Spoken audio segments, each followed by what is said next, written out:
Anitsipang, ne? Can you see her? She's not coming.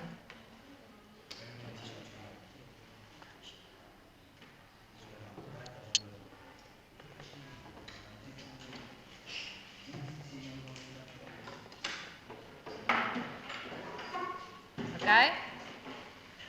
I asked you to focus on the way that they ask the question.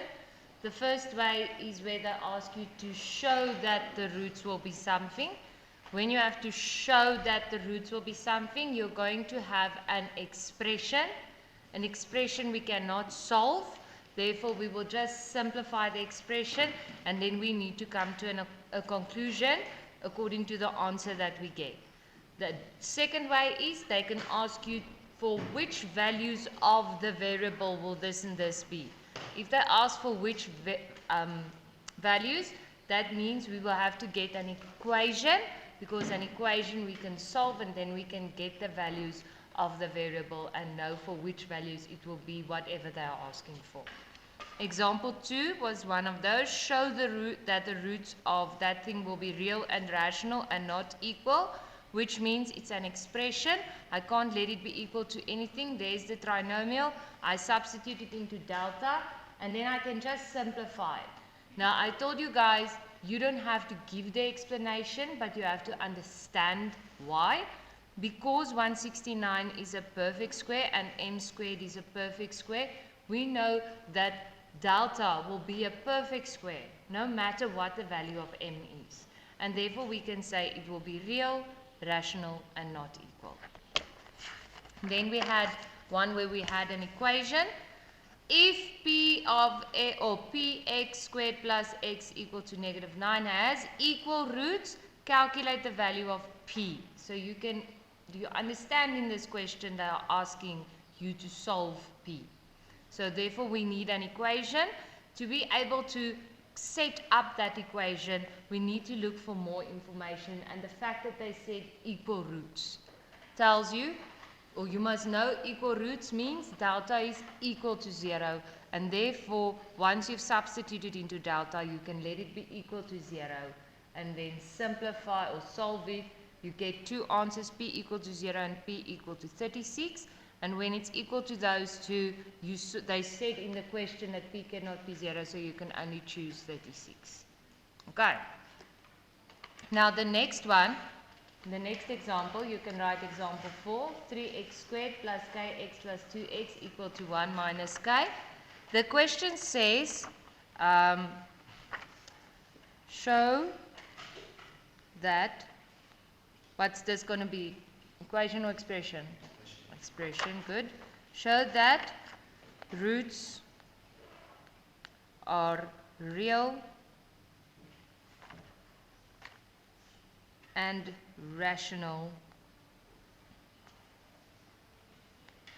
for all values of k. Okay, so the Afrikaans class asked, why don't they say whether it has to be equal or non-equal? The question is not referring to that. They are only referring to real and rational. What must you think of real and rational? Perfect square. Okay, we want to get it to a perfect square. So once we simplify the expression and we get to a perfect square, then we know we've got a real and rational set of roots. So first off, I need to get this thing into standard form. It's going to be 3x squared plus kx plus 2x minus 1 plus k equal to 0. Do you all understand that? Okay. Now, what is a going to be? 3, that's correct. What is b going to be? Okay, and this is where the problem is. What is b? Now, do you see there are two x's? So I heard Panela said 2k or 2 times k. But if you take an x out in common, what will be left? It will be k plus 2. And that's what b is. Not 2 times k, but k plus 2 or 2 plus k. Do you all understand that? Okay. So you can you can put in that extra step to take it out in common, or if you just read it from that, like that's why I said when we started it, everything in front of x squared is a, everything in front of x is b, all the rest is c. So you just write the first x term, whatever its coefficient is, plus minus whatever the next x's coefficient is, plus minus whatever the next x's coefficient is. Okay, and then I've got minus 1 plus k, which is going to be c. So this step is not compulsory, but you can do it to help you find the value of b. And if it's given like this, then don't go multiply it back in. Okay, they've given it to you nicely, a, b, and c. Alright, so I want an expression, I can't get an equation. I'm going to substitute into delta. So it's going to be k plus 2 squared minus 4 times 3 times negative 1 plus k.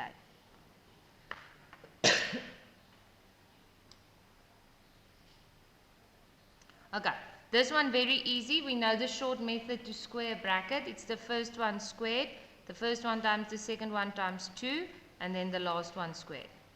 Now, one thing that I just want you to focus on, and I've said it before, I'm going to say it again. Don't say negative 4 times 3, negative 4 times negative 1, negative 4 times k, and then multiply the 12 back in again. This is one term. Okay, so you can get that answer first and then multiply into the bracket. Do you understand what I mean, what you guys do wrong?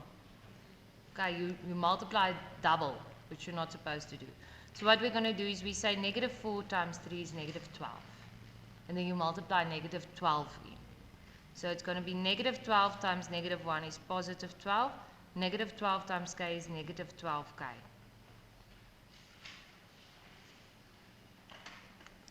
So I've got k squared. These two together will be minus 8k. 4 plus 12 will be 16. Okay, now if I go back to example 2, where we had also real and rational. Once we had simplified everything, it was a nice answer, it was a perfect square, it was easy to come to the conclusion. But in this case, I can't add or subtract that any further. And although that is a perfect square and that's a perfect square, I've got my middle term. So it's not as easy to understand. But I want you to take a second and have a look at that trinomial.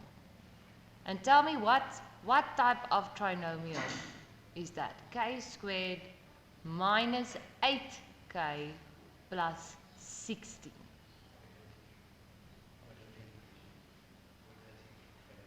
Yes, it's a quadratic trinomial, but this is a special quadratic trinomial.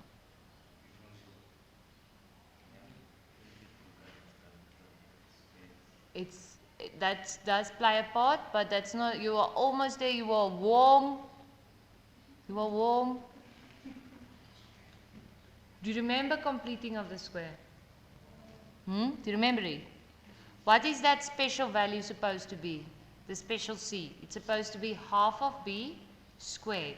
Then it's a perfect square. Okay? So what is half of 8? And 4 squared? It's 16. So if I were to factorize this, it would look like this. Can you see that's a perfect square? Okay. This was an exam question. So this is the trinomial format. This is the factorized format. So remember, that can also happen. You need to be able to recognize a perfect square trinomial anywhere. So this thing is being squared. So no matter what k is going to be subtracted with 4, and then it's going to be squared. So it's going to be a perfect square in the end. So therefore, I'm going to make my conclusion real, rational.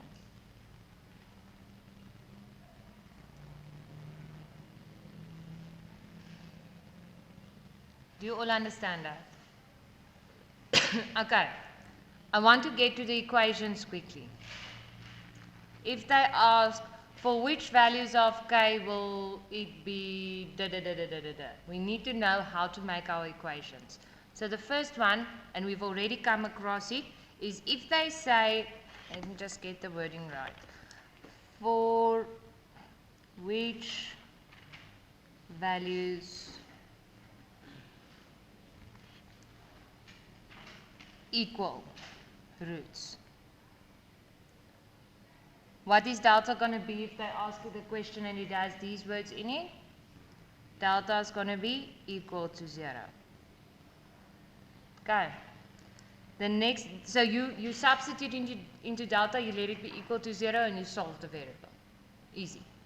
The next one that they can ask as well is for which values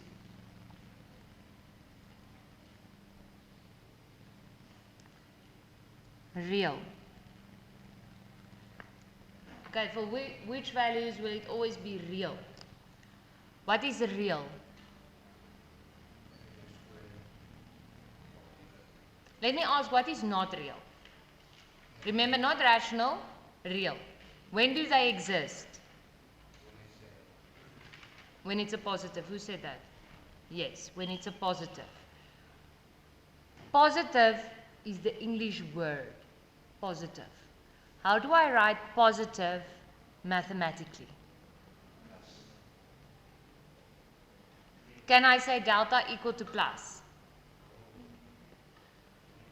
How do I write it mathematically? I say delta greater than or equal to 0. That means delta must be equal to 0 or positive. So remember, positive's mathematical word or sign is greater than or equal to. Okay. Because remember, when it's equal to 0, then it will be real, rational, and equal roots. Okay, so we have to include 0. Alright, the last one. For which values non-real? I heard it here, negative. How do I write negative mathematically? Smaller than 0. And now we don't say smaller than or equal to, ne? Because equal to 0 will give me real roots. I want non-real roots. So it's all the values smaller than 0.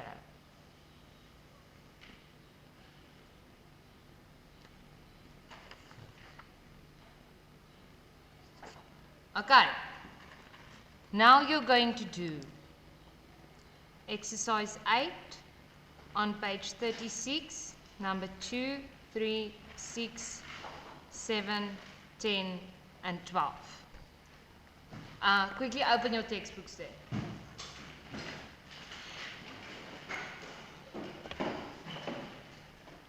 And we are going to start doing it in class now, and I'm already going to start marking it as well. Because tomorrow we're going to do simultaneous equations, and then Wednesday, between Wednesday and Thursday, we are going to do inequalities, and then we're done with this chapter or with this module, and then we are going to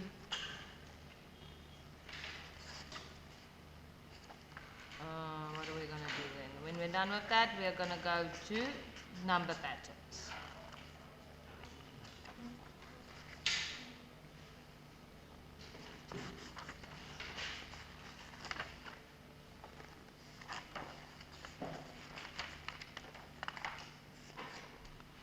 Okay, question 2. I want to know, is it going to be an expression or an equation? Show that the roots of the equation. Expression. Okay? And they want you to get it to be real. So how can we show that it's going to be real? It has to be positive always. Okay? So see what it works out to, the expression, and see if that means it's going to be positive always. When something is positive, or when something that makes it positive is a square. Okay, a square makes anything positive. Okay, just a hint there. Number 3, show that the roots, equation or expression, non-real. So what do I have to get to in the end? A negative. I have to get to something that's always going to be negative. Right, then you have to do number 6. Show that the roots, expression, real, positive. Okay, number 7. For which values of k? It's an equation. Okay, A, equal. So what's your expression? Equation going to be equal to? Equal to 0. B, real. Greater than or equal to 0. Non-real, smaller than 0. That's how you're going to make it an equation. Number 10, for which values of k? Equation or expression? Equation, equal. Equal to 0. Good. Okay. Then number 12, just quickly look there. The question says calculate the values of m. Do you agree that's an equation? Okay. But then question A, 12a, usually confuses the learners. It says has one root with a value of -2. What is a root? A root is the x answer. Do you hear what I'm saying? A root is the x answer. So what they're actually telling you there, they're not asking anything about the nature of the roots. They are telling you the x is -2. So if you look at that trinomial, it's x squared minus 3x plus 5m. So they want to know what is m going to be if x is -2. So it's a very simple one. Okay, so remember the difference. When they tell you the root is something, they are giving you the x answer. And you must find the other variable. And then b is equal roots, equal to 0. Real roots, greater than or equal to 0. Okay, you can start now. I'm going to start marking it during the period.